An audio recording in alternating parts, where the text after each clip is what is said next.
Assalamu alaikum. Welcome to the organizational behavior lecture, week number 6, part 2.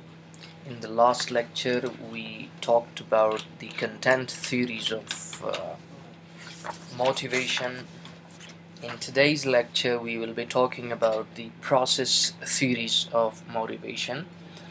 What is process theory of motivation and why it's used, and how many theories are there in this process?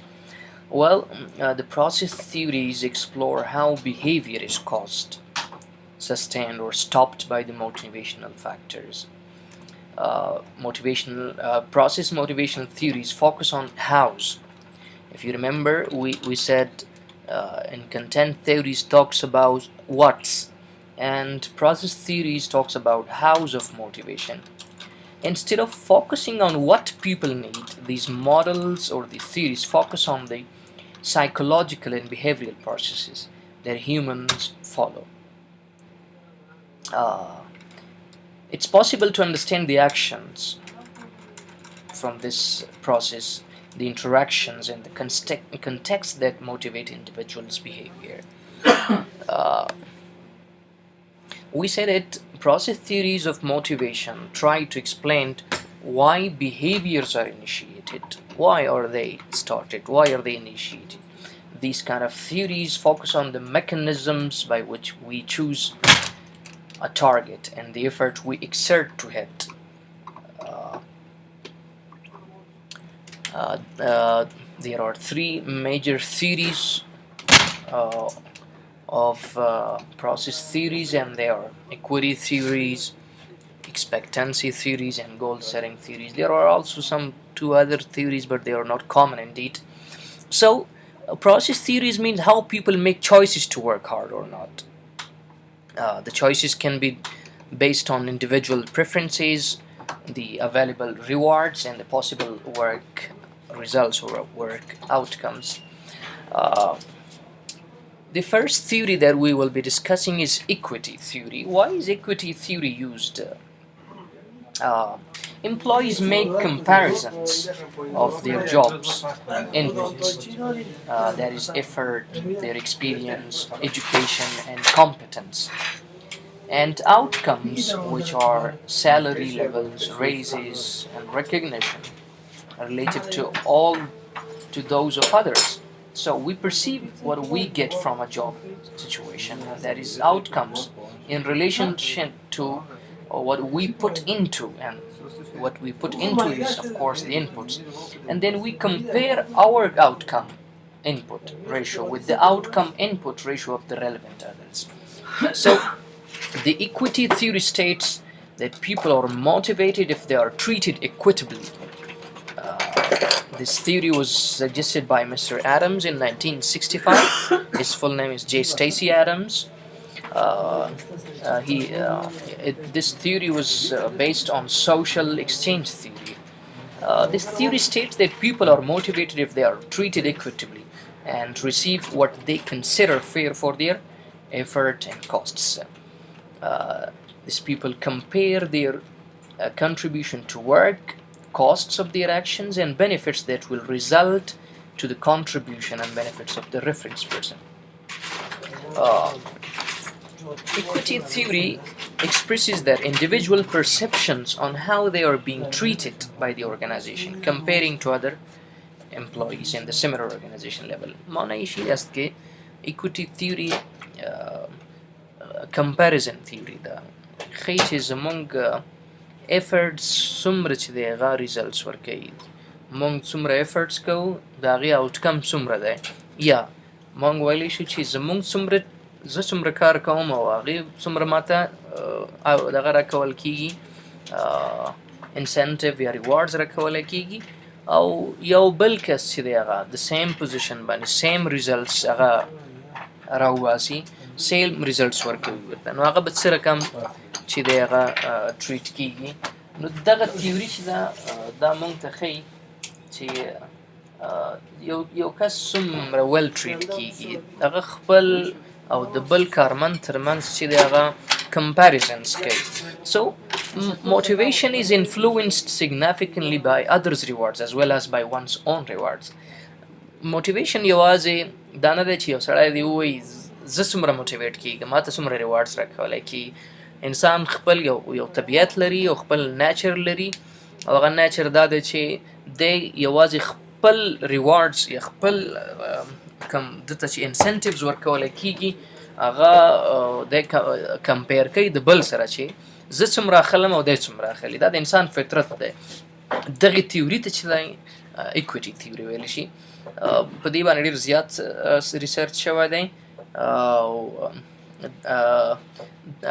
دلته چې دی عموما په ریسرچ کې دې ته چې دی ډسټریبیوټیو جسټس ویلی شوی دی.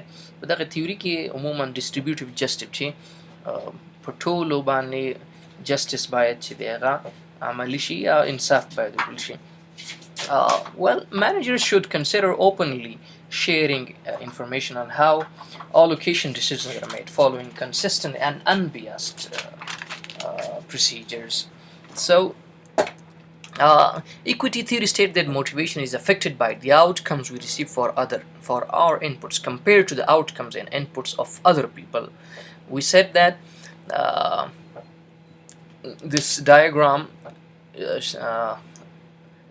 states the social comparison, the personal rewards or their personal inputs, and they are compared to others' rewards and others' inputs with the results, and they are perceived equity. The individuals, if their personal rewards and their personal inputs results are compared with the results, so the individual is satisfied and does not change behavior. If we compare our results with the other people, the individual feels discomfort and acts to eliminate the inequity. The next theory is expectancy theory. What is expectancy theory and why is it used? Expectancy theory was developed by Victor. His full name is Victor Room. It was developed by its second name is VIE theory. V refers to valence and I refers to instrumentality and E refers to expectancy. This theory is widely accepted explanations of the motivation and there has little critics on this theory. Expectancy theory argues that the strength of a tendency to act in a certain way depends on the strength of an expectation that the actual certain way depends on the actual a certain way depends on the strength of an expectation that the act will be followed by a given outcome and the attractiveness of that outcome to individual. In more practical terms, we can say that expectancy theory says that employees will be motivated to exert a high level of effort when they believe that effort will lead to a good performance appraisal. It means که چیرته یو سړی وي هغه په دې یقین وي چې زما efforts چې دي هغه یو good performance ده یو performance appraisal ما ته به چې دی هغه یو قسم ته appraisals راکولی کېږي زه به ستایلی کېږم زه به تقدیریږم نو هغه بیا زیات کوشش کوي. And the good appraisal will lead to organizational rewards such as bonuses, salary increase or promotions, and that the reward will satisfy the employee's personal goals. یوازې دا نه چې هغه ته rewards ورکړلی شي دغه rewards شاید چې دی هغه په ډېرې نورو طریقو سره وي ځکه individuals چې دی هغه په مختلفو شیانو سره هغه موټیویټ کېږي نو داسې rewards ورکړلی شي چې هغه د هغه personal goals چې دی هغه اچیف شي هغه personally هغه دغه شي موټیویټ شي. Expectancy theory indicates the level of motivation that the attractiveness of the reward seek or sought and the probability of the rewards obtained. څومره یو سړی attractiveness کوي هغه receive کوي او څومره چې هغه probability د reward چې دی هغه کوي. There are three basic key variables in this theory, and they are valence, instrumentality, and expectancy. Uh, what is expectancy? Expectancy is a relationship between a chosen course of action and its predicted outcome, while instrumentality means it's this association between first level outcomes and second level outcomes. Expectancy means that the belief that working hard will result in desired level of performance, and instrumentality means that the belief that successful performance will be followed by rewards. If there is a successful performance, of course I will be rewarded. While valence means the feelings about specific outcome is called valence. People prefer certain outcome from their behavior to others. Valence means value a person assigns to rewards and other work-related outcomes. This theory is sufficiently general that is useful in a wide variety of situations. There are choices between job offers, between working hard or not so hard, between going to work or not. Virtually any set of possibilities can be addressed by expectancy theory. Basically, the theory focuses on two related issues, and they are when faced with two or more alternatives, which will we select? The first thing, if there are two alternatives or more alternatives, which one should I select? تاسو ته دوه متبادل شیان درکړل شوي alternatives متبادل شیان درکول شوي دي، تاسو سره چې دی د هغې بدیلونه شته دی، بدیل شیان. نو څه رقم کم یو بدیل موږ واخلو؟ A واخلو، B واخلو، C واخلو. And the second one, once we alternative is chosen, how motivated will we be to pursue that choice? موږ اوس واغستلو، موږ یو alternative یو بدیل choose کړلو، نو څه رقم موږ کولی شو چې دغه بدیل چې دی موږ به څومره موټیویټ کړي؟ یعنی که دغه بدیل موږ واخلو څومره به موټیویټ کړي، که دغه B بدیل واخلو alternative واخلو موږ به چې دی موټیویټ کړي. نو دغه expectancy theory چې دی هغه expectations ښیي زموږ چې څومره موږ out result هغه ورکړو، performance ورکړو، نو څومره به موږ ریوارډ کېږو. که دغه performance ورکړو داسې به ریوارډ کېږو، که دغه performance ورکړو دومره به دغه کېږي. یعنې څومره هغه productivity level چې دی څومره اضافه کېږي موږ به څومره ریوارډ کېږو. هلته alternatives تا د ذهن ته راځي. The conclusions that can be drawn from this theory are individuals will only act when they think that they have a good chance for getting of what they want.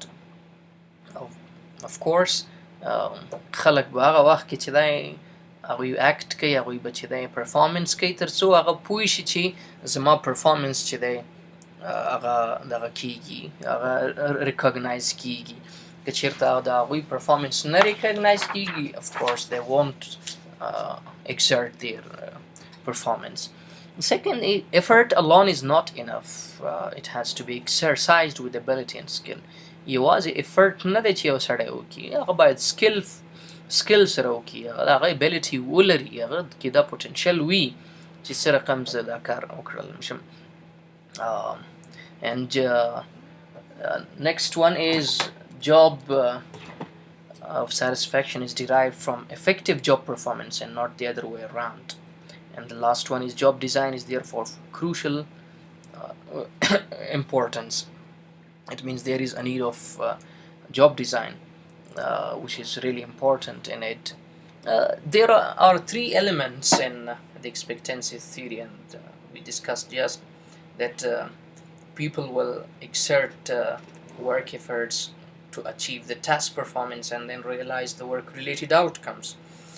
Expectancy means, can I achieve the desired level of task performance? The instrumentality will say, what work outcome will be received as a result of the performance alternatives needed, and values, how highly do I value work outcomes? The expectancy theory,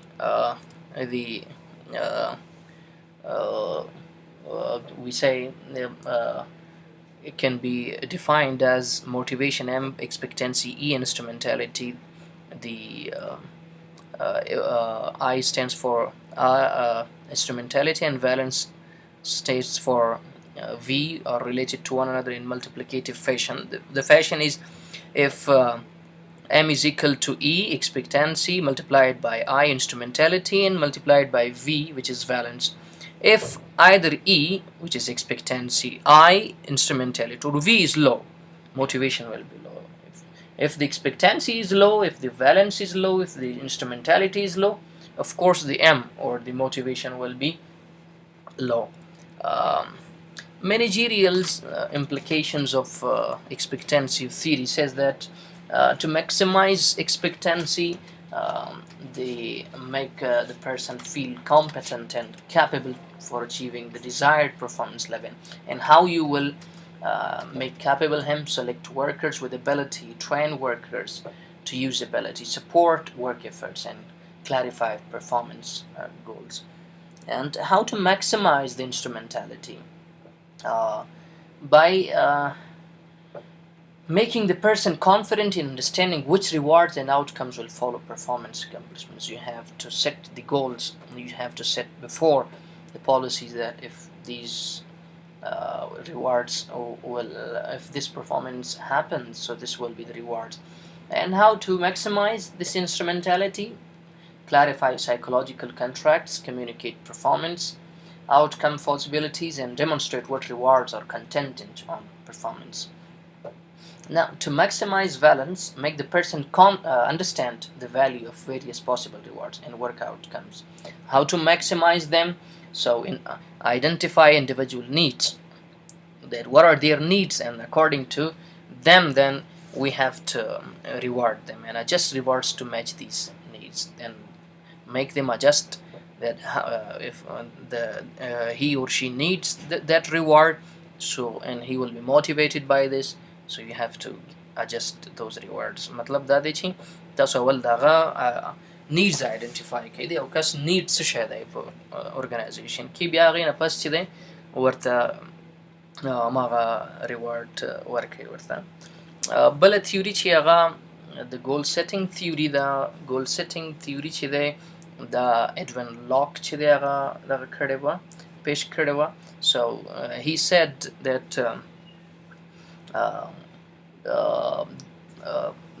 the effort when complemented by or appropriated organization support and individual abilities result in good performance.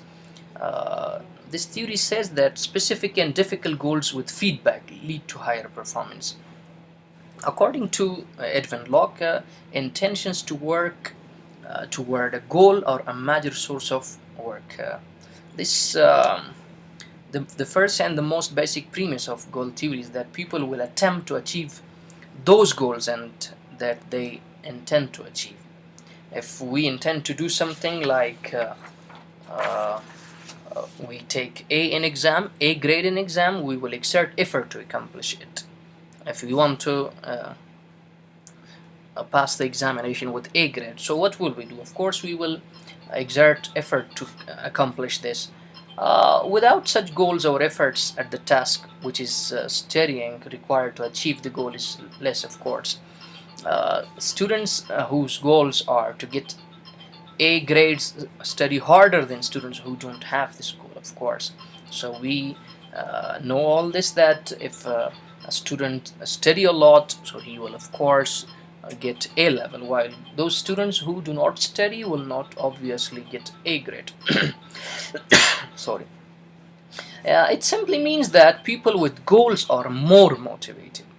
So چې goals لري چې زه به A grade اخلم، زه به چې دی ښه performance ورکوم، زما performance appraise باید ښه راشي، نو هغه خلک چې دی هغه زر موټیویټ کیږي. Their intensity of motivation is of course greater, and they are more directed to those goals. Goals tell an employee that what needs to be done and how much effort will need to be extended. Of course, more difficult the goal is, the higher the level of performance, because challenging goals helps to get our attention and tend to help us focus, and difficult goals energize us because we have to work harder to attain them. This theory says that people do better when they get feedback on how well they are progressing toward their goals, because feedback helps to identify discrepancies between what they have um, uh, done and what they want to do, which is feedback to guide behavior. So um, uh, the this theory or goal setting theory states that people will perform better if they have difficult, specific, and accepted performance goals or objectives. The key issues in this goal setting theories are setting specific goals and setting challenging goals. As we said before, that challenging goals help to get our attention and tend to help us focus on that goal. So building goal acceptance and commitment, clarifying goal priorities, that which goal should be first, second, third, provide feedback on goal accomplishment, and then the last one is that reward goal accomplishment. These were the three uh, theories of process theories that were expectancy, equity, and goal setting theory. There are other theories too, uh, and that can be reinforcement theory. I think we discussed in the last lecture about it, that reinforcement theory was developed by Skinner, uh, and this is also called operant conditioning theory, that says the behavior can be formed by its consequences. There are positive and negative reinforcements.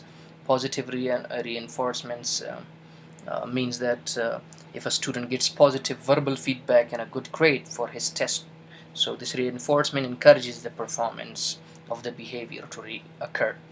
If the teacher doesn't tell precisely what they expect, then the positive reinforcement can drive the behavior closer to the preferred.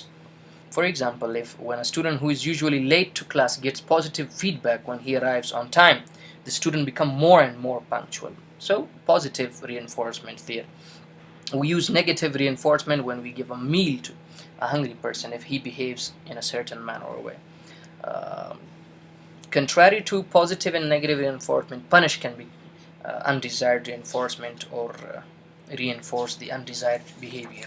For example, if a student is always late to the class and thus he gets negative verbal feedback and also always has to tidy up the classroom at the end of the day. In this case, the undesirable behavior is reinforced with an undesirable reinforcer.